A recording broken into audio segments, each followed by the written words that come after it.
Glórias a Deus, a paz do Senhor, meus irmãos. Amém. Glória a Deus. Não pode se sentar. Aleluia. Quero louvar a Deus pela vida do nosso pastor Henrique, profeta de Deus. Aleluia. Estava ali sentado, meditando as palavras ditas pelo nosso pastor Henrique. Aí minha esposa vira e diz: só muda o endereço. Eu até ia dizer a igreja sendo igreja, né? Mas não é assim não. Glória a Jesus. Aleluia.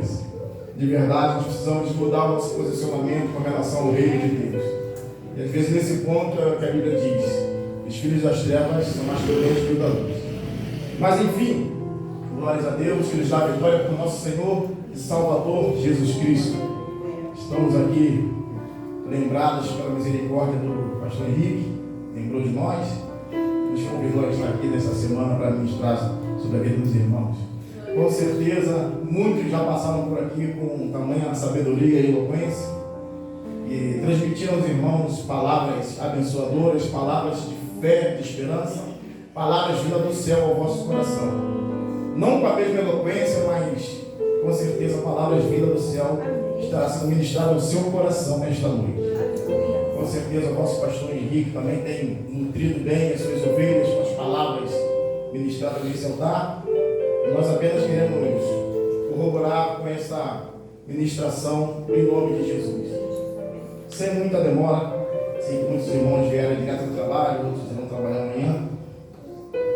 Nós também. Por isso nós iremos entrar aqui no texto de Atos dos Apóstolos, capítulo 18.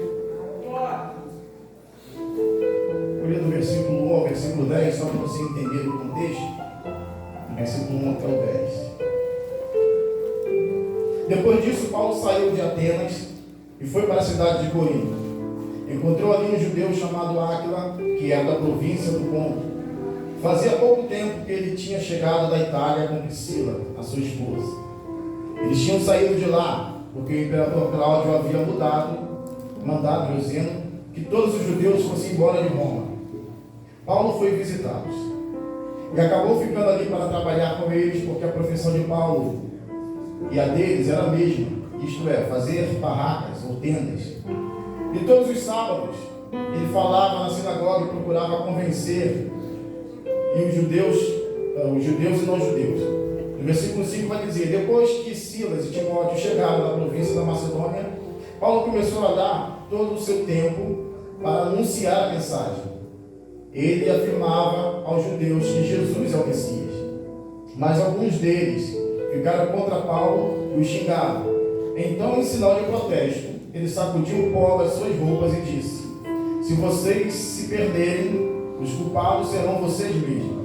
A responsabilidade não será minha. De agora em diante, vou anunciar a mensagem aos não-judeus. Então ele saiu de lá. Foi morar na casa de um homem chamado Tício Justo, um não-judeu que adorava a Deus. A casa dele ficava do lado da sinagoga.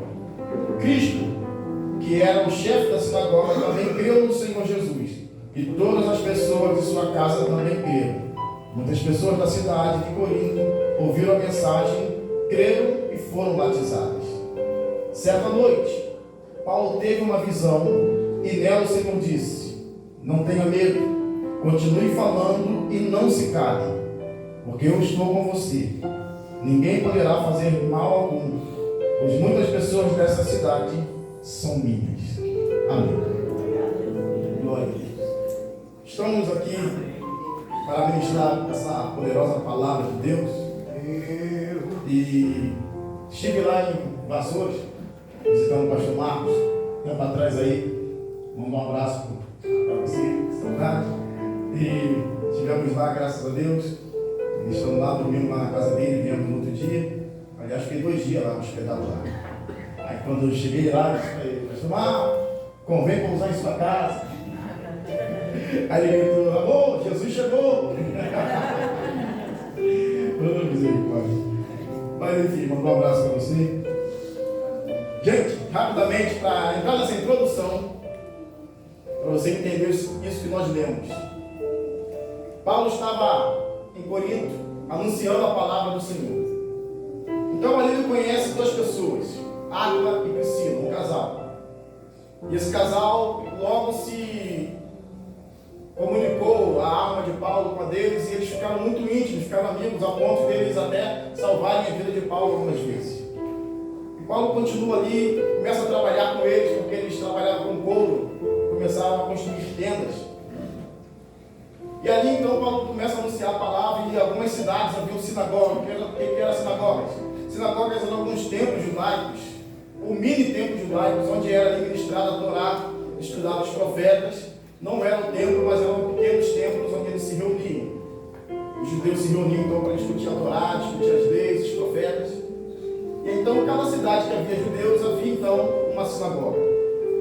Paulo chega ali, então, ele chegava ali e começava a falar da Torá, falar da lei, começava a falar das profecias e começava a anunciar o Messias.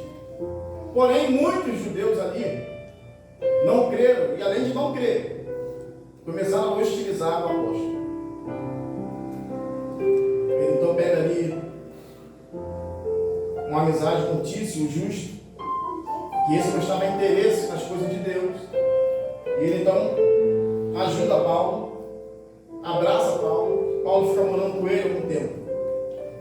E o chefe da sinagoga, chamado Crispo, se converte. E nessa conversão dele da sua casa, certamente causou um espanto e um alvoroço na comunidade judaica que não aceitava o evangelho de Paulo. Se os judeus não aceitavam o evangelho, agora o chefe da sinagoga, o judeu, o chefe, vamos dizer assim, ele se converte, então causa tumulto, causa ali um certo espanto no meio daquele povo. E agora o ponto crucial que eu quero falar com os irmãos. Após essa rejeição e oposição dos judeus, Paulo decide parar de pregar aos judeus. Ele vai dizer que agora ele vai pregar aos gentios. Se vocês não querem ouvir, então se vocês forem destruídos, se a ira de Deus vir sobre vocês, ou se vocês não forem salvos, a culpa é de vocês, não é minha. Eu fiz a minha parte, mas vocês rejeitaram. Eu agora vou pregar aos gentios, ou seja, aqueles que não são judeus. E eu me perguntei o que levou Paulo a essa decisão. Não fica muito claro no texto. Por que Paulo decidiu parar de pregar? Porque ele era um camarada destemido, ousado. Ele poderia continuar pregando, mesmo com as pessoas rejeitando. Quantas das vezes ele chegou a ser apedrejado, dado como morto, levado para fora da cidade. E ainda assim, ele continuou pregando. E ainda disse que importa que por muitas tribulações entremos no reino de Deus. Paulo não tinha essa convicção, mas desta vez ele decidiu não pregar. Ele decidiu parar de pregar. E aí eu entendi no versículo 10 a resposta para essa minha indagação. Porque pode ter acontecido com Paulo um desânimo, uma desmotivação por causa da oposição, que era tão forte que talvez intimidou o apóstolo Paulo de continuar pregando aos judeus. Talvez ele tenha temido pela sua própria vida. Mas aí então, Deus trata de animá-lo dizendo duas coisas. Não temas. Depois ele vai dizer: você não está sozinho. Eu estou contigo. Glória a Deus. Não existe palavra mais animadora no momento de frustração, de desânimo. Deus falar para você: não temas, eu estou contigo. Lembra do profeta Isaías falando? Quando passarem pelas águas, elas não te submergirão. Quando passar pelo fogo, não te queimarão. Por quê? Porque você é meu filho, eu te amo, eu estou com você o tempo todo. Glória a Deus. Por que Deus insistiu então para Paulo pregar? A resposta é: tem muita gente minha nesta cidade que eu quero salvar. Tem muita gente nessa cidade que eu quero salvar. Eu já quero fazer aqui uma aplicação breve, que aí eu levo essa gente dessa introdução dizendo que às vezes você se questiona por que você está morando em determinado lugar, convivendo com determinadas pessoas. Você pede para Deus te tirar de lá, pede para Deus te arrancar, ora, e Deus ainda não te entendeu. Isso serve também para o trabalho. Por que será que Deus não te tira de lá? Por que será que Deus não ouve a sua oração? Pode ser porque Deus tem muita gente lá que precisa ser salva através de você. Senhor, me tira de lá, Senhor. Meu Deus, me tira daquele bairro. Meu Deus, quero morar na Barra da Tijuca, me dá uma casa lá. Gente, pensa comigo. Imagina se todo crente dessa região, Deus tirasse daqui e levasse para a Barra da Tijuca. Quem é que iria pregar o evangelho aqui? Ah, Senhor, eu ia evangelizar. Eu ia lá todo domingo evangelizar. E nada, não vai agora, né? Eu estiver morando na Bahia, eu ia evangelizar aqui. Deus sabe, Deus conhece. O que eu quero dizer para você, querido, nessa noite, começar dizendo: dê fruto onde Deus te plantou, crente. Dê fruto lá. Aleluia. Oh, aleluia.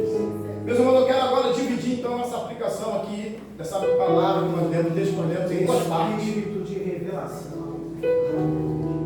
A primeira parte, o tema está falando de medo.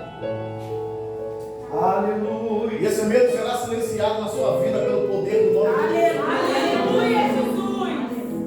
E eu quero dizer nessa primeira parte que o medo neutraliza o seu potencial. O medo é uma sensação gerada a partir de situações de perigo ou de preocupação, de que algo aconteça de forma contrária ao que está sendo previsto. Ele pode causar o estresse, a ansiedade, sensação de fuga ou de luta. Luta para enfrentar essas situações e fuga para fugir para bem longe delas. Então essa é uma explicação bem rasa do que é o medo. Você tem alguém aqui mais capacitado para trabalhar esse assunto com vocês. Uma vez estimulado, o sistema nervoso ativa a liberação de hormônios, como a adrenalina, que pode aumentar a frequência cardíaca e respiratória. Já viu quando você fica realmente com medo? Seu coração dispara, você começa a respirar ofegante. É nesse momento que você começa a perder o controle. É nesse momento que você começa a perder as suas faculdades e você começa agora a perder as suas habilidades. Por isso que eu falo que o medo às vezes neutraliza o seu potencial. Por quê? Porque quando você imagina que você vive uma situação de assalto, você está vendo um grupo ali fazendo um arrastão vindo na sua direção, você está fora do seu carro, com a chave na mão. Aí você tenta fugir, entrar no seu carro, você está trêmulo, você não consegue colocar a chave na porta para abrir o carro. Coisa que você faz de olho fechado todo dia. Às vezes o seu carro tem um controle, que abre o controle, mas você esquece disso. Aí vai pegar, cai no chão, você não consegue dominar uma chave que está na sua mão. Por quê? Porque o medo está neutralizando o seu potencial. Lembra dos discípulos no barco? Estavam atravessando o mar da Galileia. O vento começa a soprar. E eles começam a perder o domínio do barco. Mas eles não eram pescadores, estavam acostumados com o mar, não sabiam lidar com a tempestade. Sim, mas o medo de morrer começa a neutralizar o potencial. Eles não conseguiam dominar o barco naquela tempestade. O que eles fazem? Senhor, não te dá que estamos perecendo, nos ajuda. Jesus diz: olha, homem de pouca fé, vento, cala de mar, acalma-te, e tudo se fez bonança. Meus irmãos, o medo será silenciado na sua vida. Aleluia. Não deixe o medo te dominar, faça o contrário, domine o medo. Domine o medo, porque o medo é natural, porém viver com medo não é. Você não pode viver com medo. O medo é uma sensação natural, o medo é uma sensação que todos nós temos, até uma sensação de alerta, mas você não pode viver com medo. Se você vive com medo, você não progride, você não avança. Viva uma vida sem medo. Paulo vai dizer a Timóteo: Deus não te deu espírito de temor, mas de fortaleza, de amor e de equilíbrio. É isso aí. Deus não te deu espírito de temor porque você tem medo. Por que temer? Se você está guardado por aquele que nunca perdeu uma batalha. Oh, aleluia. Domine o medo. Substitua o medo pela confiança naquele que tudo pode. Tem gente aqui que não vai ao banheiro de madrugada porque tem medo. Meu Deus. Vê vulto. De repente vai levantar para orar. Se a janela bate, o coração dispara.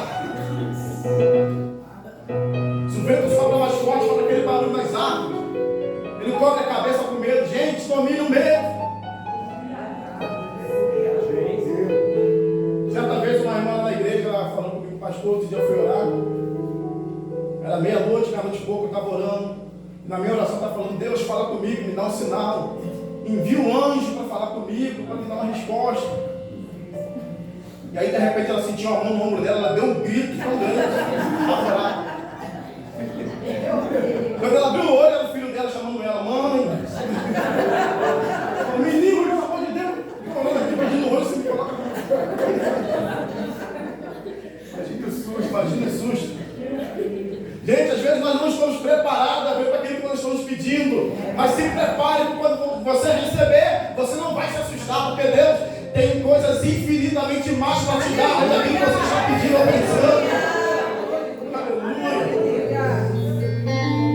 Tem gente que faz curso, se prepara, gasta dinheiro, mas na hora de fazer a prova, trava.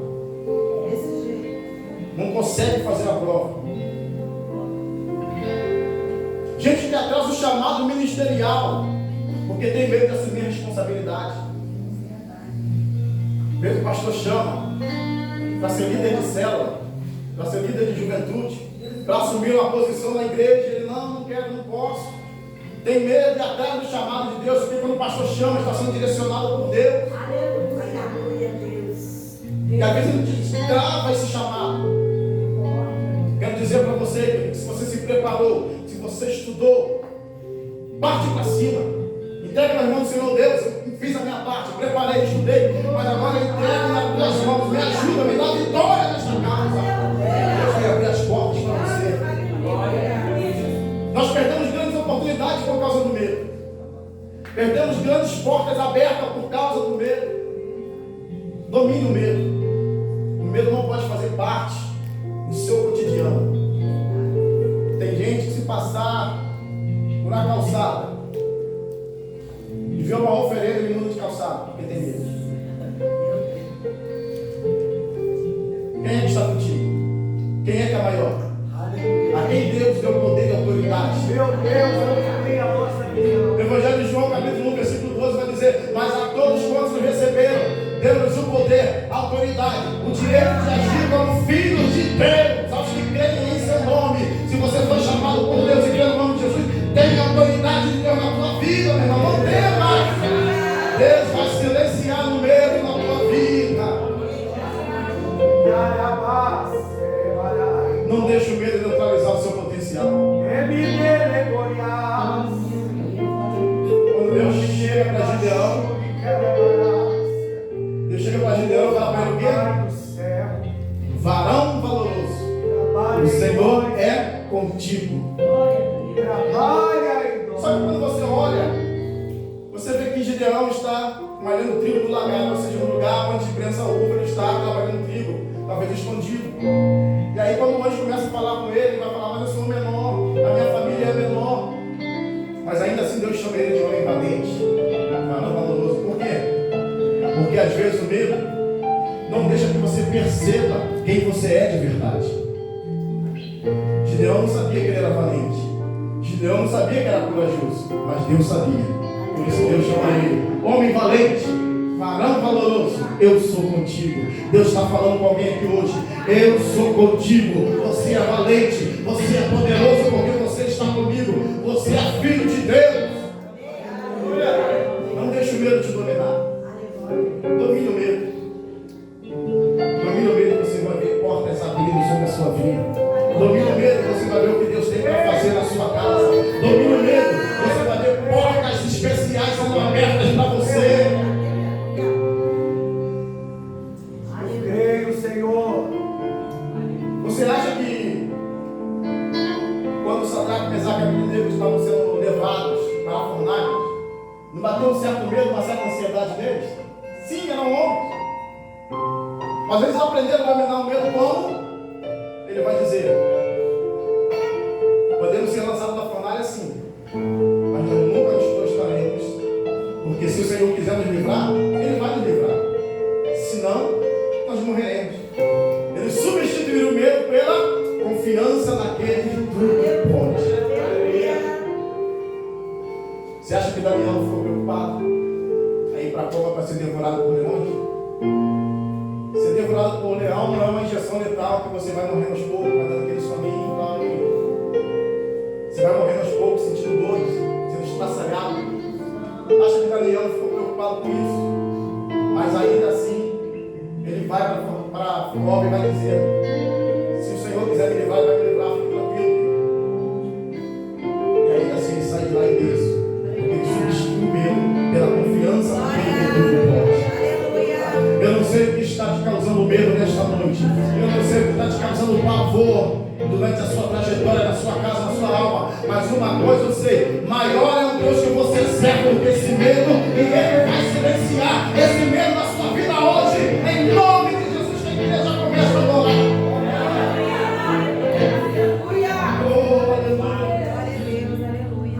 A segunda aplicação que eu quero fazer, eu quero ser rápido, não quero demorar. Queremos sair daqui antes da meia-noite. Pregue sem medo. Quando Deus fala com Paulo na visão, Ele vai dizer: pregue e não te cales, porque tem muita gente nessa cidade que é minha. Nós estamos vivendo, gente, dias perigosos para a igreja. Devagarinho estão dando um jeito de cercear nossos direitos. Com um discursinho aí entre parentes democráticos, estão começando a censurar ou definir o que pode dizer ou o que não pode ser dito. Ao ponto de sugerirem reescrever a Bíblia, para que nele fiquem apenas palavras que interessam a eles. Lembra que quando Paulo fala de Timóteo, ele vai dizer que vai surgir tempos em que pessoas não suportarão a sã doutrina e antes terão comichão nos ouvidos e ajuntarão para si homens, doutores, que falem aquilo que eles querem ouvir. Nós estamos já nesse dia. E muitos que se dizem pastores hoje em dia cederem e abraçar essa demanda política social e começaram a suavizar o evangelho. Não é bem assim. Mas eu quero te dizer uma coisa: as pessoas que têm comichão nos ouvidos não querem ouvir algumas verdades da Bíblia. E que verdades são essas, pastor? Ah, eu vou falar. Segura aí, está pronto para ouvir? Que verdade é essa? Eu vou falar. Porque não é minha, está escrito aqui. Ninguém, irmão, quer ouvir mais. Se não parar com o adultério, vai para o inferno. Se não parar de mentir, vai para o inferno. Se não parar com práticas homossexuais, vai para o inferno. Se não parar com imoralidade, vai para o inferno. Se não parar com fofoca, vai para o inferno. Se não parar com rebelião, vai para o inferno. Ficar pelos corredores, falando mal da igreja, do pastor, ou de quem quer que seja, vai para o inferno. Sim, é a palavra que diz. Ninguém está inventando, está escrito aqui. E não só ímpio que vai para o inferno, não. Nós também, crentes, não vivemos uma vida de verdade do Evangelho, nós vamos parar no inferno. Temos que parar de ser crente e se posicionar de verdade.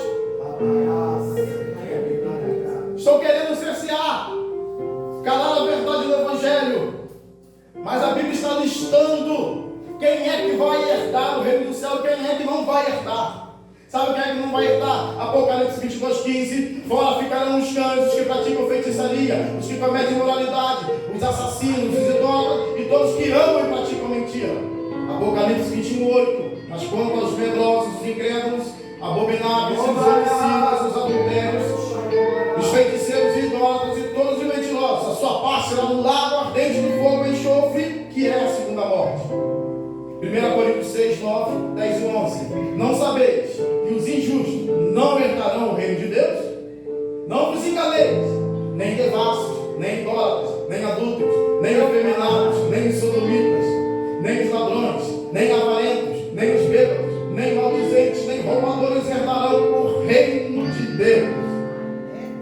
E aí em 1 Coríntios, capítulo 6, versículo 9 e 10, dá essa lista, mas aí depois ele vai dizer o seguinte, gente. O que o Evangelho faz? Depois que ele faz essa lista, o que ele vai dizer? É importante lembrar que apesar dessa lista ter essas pessoas, o versículo 11 vai dizer: assim foram alguns de vocês, ou seja, muitos eram adúlteros, muitos eram afeminados, muitos eram idólatras, mas não são mais. Por quê? Porque eles foram lavados, justificados, purificados no nome do Senhor Jesus Cristo, no Espírito de Deus. Esse evangelho ainda transforma a vida. Por isso, pregues e não te cales. Porque tem muita gente nessa cidade que Deus quer salvar. Ouvindo esta verdade. O evangelho que muitos não querem ouvir ainda transforma vidas. Era isso que Paulo estava tentando fazer ali em Corinto. Salvar vidas, trazê-los para o reino de Deus. E Deus fala para ele: não te cales, fale e não te cales. Podem até reescrever a Bíblia, podem queimar a Bíblia, mas o que foi dito e o que foi determinado pelo Eterno nunca vai mudar. Aleluia. É verdade, Paulo se sentiu ameaçado, talvez intimidado, até desmotivado a pregar aos judeus.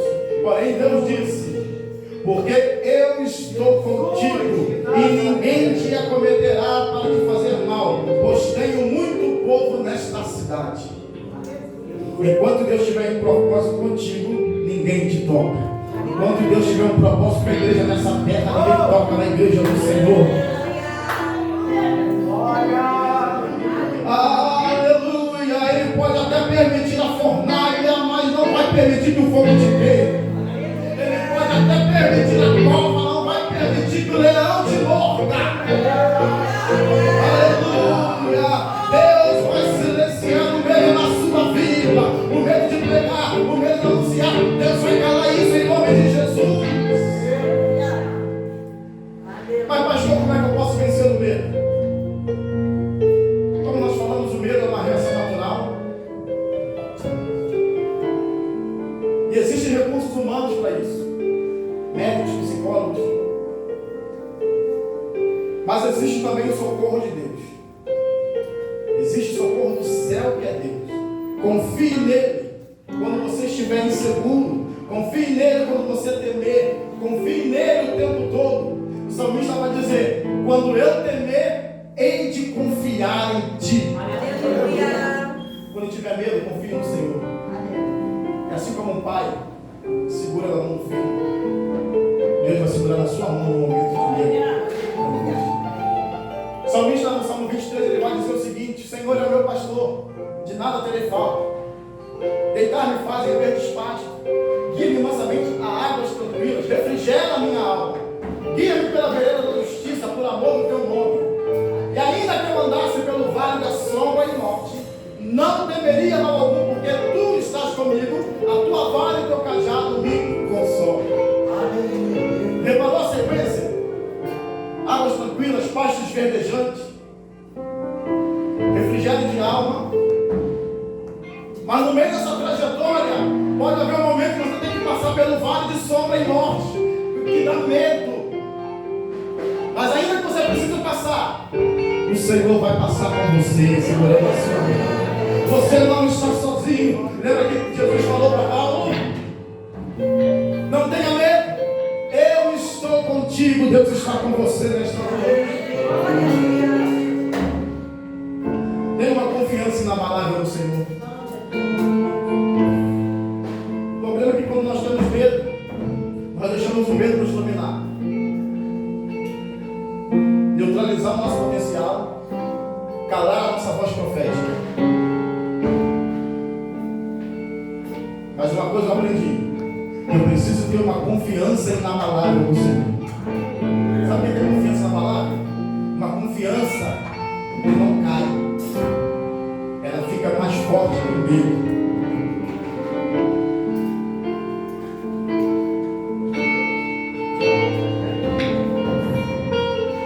Se você puder, fique de pé, em nome de Jesus. Aleluia. Tenha confiança inabalável no Senhor. Vai te ajudar a silenciar o medo na sua vida. Nos momentos de angústia, de medo, de aflição, você precisa confiar num Deus que pode todas as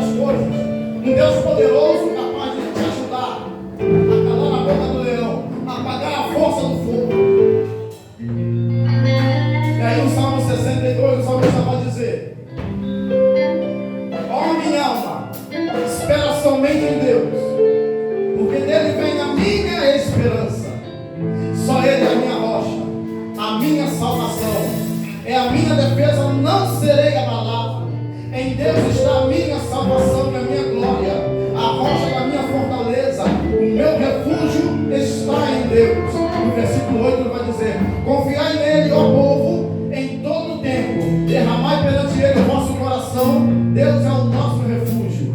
E aí eu quero fazer nesse versículo 8 o seguinte: confiai nele, ó comunidade Anatote, confiai nele e depositai nele o vosso coração todos os dias.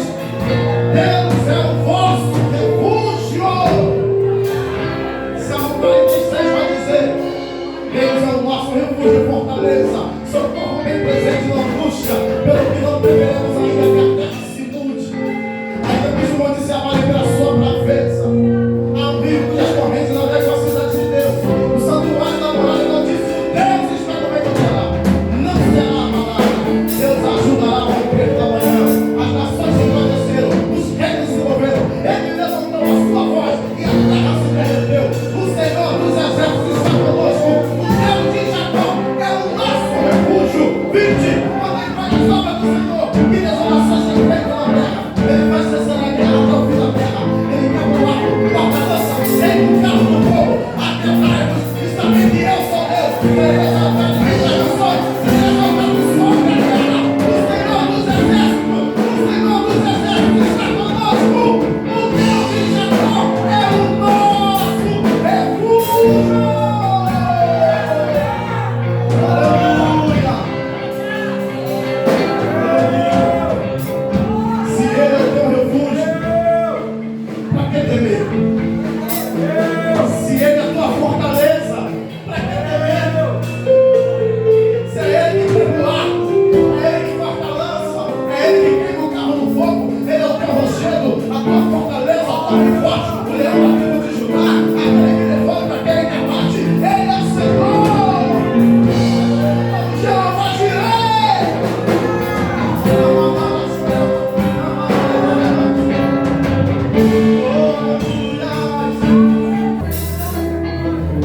Eu não sei qual o medo, a situação que está te causando medo,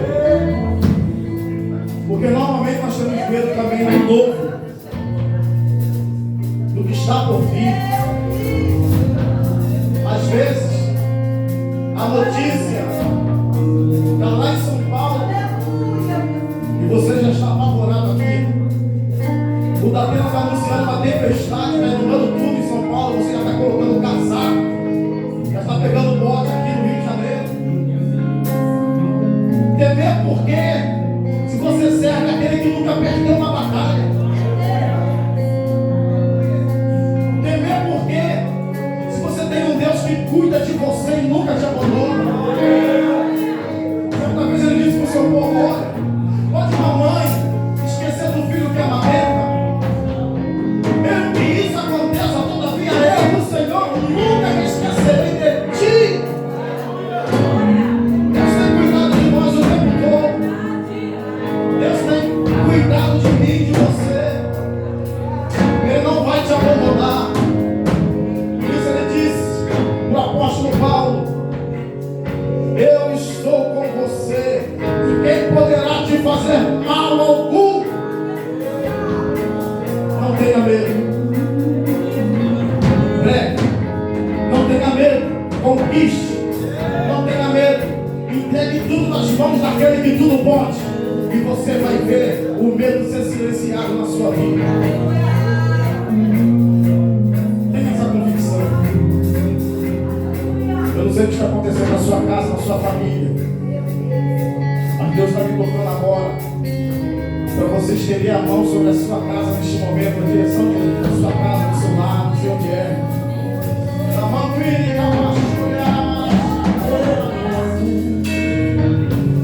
Deus, aqui está o teu povo que veio te servir. Mas às vezes, Senhor, na casa está uma situação, Senhor, que está trazendo medo e angústia, trazendo aflição na família. Deus, e agora, em nome de Jesus, corta o laço de morte nesse momento. Vai de conta aquela casa neste momento, no lar dos meus filhos agora. Corta todo o mal, Deus amado, em nome de que toda situação lá em casa que está causando medo, angústia, aflição, seja silenciada agora a voz do medo, e que a voz do leão da tribo de Judá comece a rugir na nossa casa, que o brado do leão comece a rugir na sua casa agora, que a voz de silêncio venha por terra, a voz do medo venha por terra, que a voz do leão traga para a sua família. Em nome de Jesus, abençoe a nossa casa, a nossa família agora, que haja cura, que haja libertação, que haja livramento agora, em nome de Jesus. Amém. Já foram feitas algumas orações de fogo, mas eu quero orar ainda. Eu quero orar pela vida da esposa do pastor Jorge. Vem cá, Cláudia, por favor. TV por quê? Eu quero orar pela vida da Rafaela. TV por quê? Eu quero orar pela vida da Leila. TV por quê? Aleluia! TV por quê? Você que está do lado da Jupiara, catuca ela aí. Eu não gravei teu nome não. Ovelha mais nova, é tu? Tu bem? Meu, como é que todo mundo vem aí? TV por quê? Aleluia! E Karine. TV por quê? Nós vamos orar. Se você tem algum tipo de medo, você pode vir aqui na frente, nós vamos orar por você também. Eu chamei essas pessoas específicas porque Deus quer desfazer coisas diante do caminho delas. Eu não sei o que está afligindo vocês. Eu não sei o que está angustiando vocês. Eu não sei o que está saindo um pouco do controle. Parece que a coisa está meio que saindo do eixo. Nós vamos orar. Porque Deus quer livrar vocês de situações para que vocês não adoeçam. Um adoecimento que vai surgir na emoção e vai sequelar o corpo de vocês com dores, insônia, taquicardia, coração acelerado, ou também uma certa melancolia, que é nemandária. Existe um termo que a gente usa na área da psicologia que se chama embotamento da vontade. É aquela pessoa que perde a libido, perde a vontade de fazer certas coisas. Meu Deus, eu devo estar com alguma doença, porque a minha energia está indo embora, meu vigor está indo embora, minha disposição está indo embora, eu estou diabético, meu Deus, eu devo estar obeso demais, eu estou com colesterol. E muitas das vezes não é nada disso, é uma questão de alma. Em detrimento das pancadas. E pancadas são frustrações, aborrecimentos. Eu quero fazer você entender, igreja, que Deus hoje está descendo do céu com uma blindagem sobre a tua vida. E essa blindagem, meu irmão, é para te fazer experimentar que levará de um amortecimento.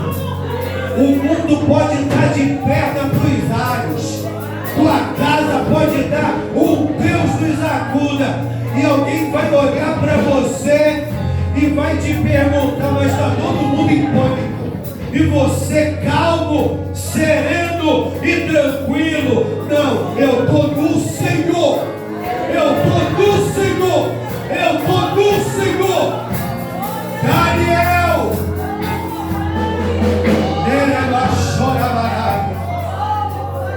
não perdeu o equilíbrio. Na cova, seus companheiros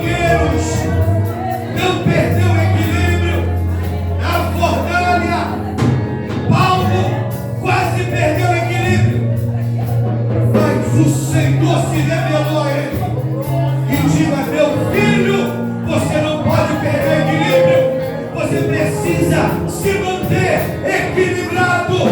Volte a falar, não te cales. O diabo, o inferno, queria trazer sobre a vida de Paulo um importamento, meu irmão. Ele é uma chorabaralho. Tem uma água, eu creio, eu não estou vendo, mas eu creio. Tem uma água jorrando do altar. E essa água está caindo nessa terra seca do teu coração. Como assim, pastor? Terra seca do meu coração. Se ultimamente eu só vivo chorando. Você está chorando, você está revoltado. Você está revoltada, meu irmão. Essa terra está seca, que você está meio descrente. Arábia, mas essa água está regando essa terra seca. E a palavra vai germinar novamente do teu coração. Senhor, na autoridade que é no nome de Jesus, derrama sobre a vida destas mulheres, sobre a vida de todas essas pessoas que estão aqui na frente, porque eles estão temendo, elas estão temendo.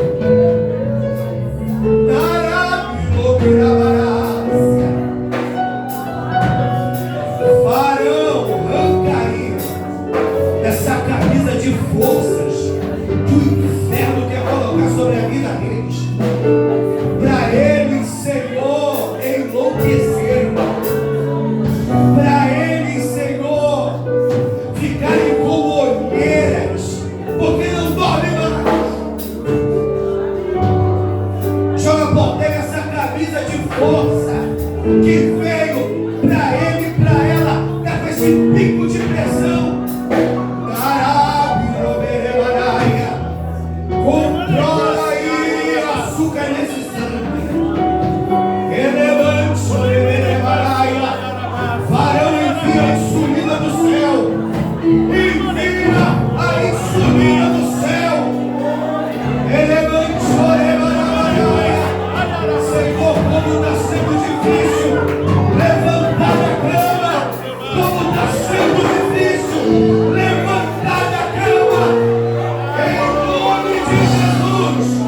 Eu libero vida. Eu libero vida. Deus, desenrola esse rolo. Desenrola esse rolo. Meu Deus, Caribe esse papel.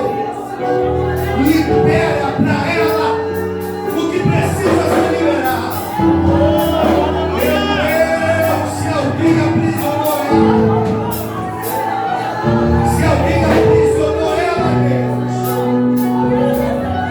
fazendo uma aliança com o diabo, ela se envolveu com alguém, se relacionou com esse alguém, e tem uma ligação de alma ali.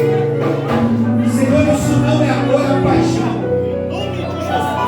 e é para destruir ela. Corta esse laço. Corta esse laço. Corta esse laço. E começa, Deus, que não perdeu a batalha da vida dessa específica. A da vitória. A da vitória. A da vitória. Senhor, a terra estava para abrir, para eles serem encolhidos, mas o Senhor hoje está dando livramento. Pai, que cada uma dessas pessoas, como o de Deus falou, pessoas que estavam com dramas dentro da sua casa, meu Deus, que eles saiam daqui com a certeza de que tu se levantou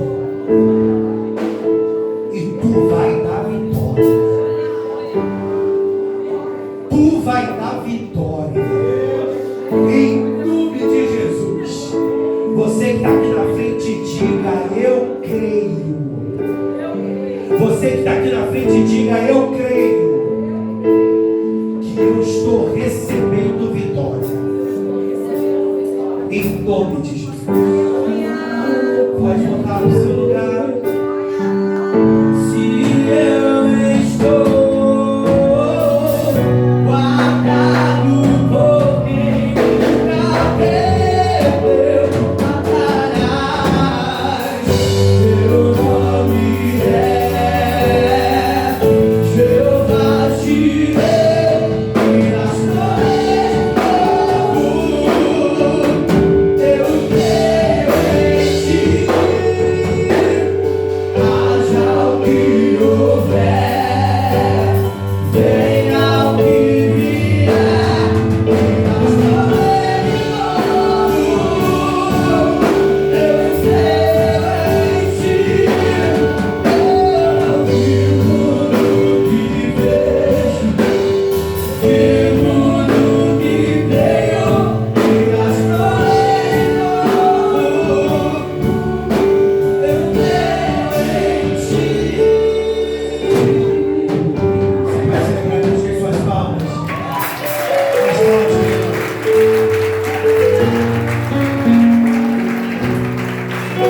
Coloque, gostei dessa palma, ouvindo. Coloque a mão no ombro dessa pessoa que está próximo de você e diga para ela: Deus já enviou socorro. Deus já enviou socorro. Aleluia. Deus já enviou socorro. Deus já enviou socorro.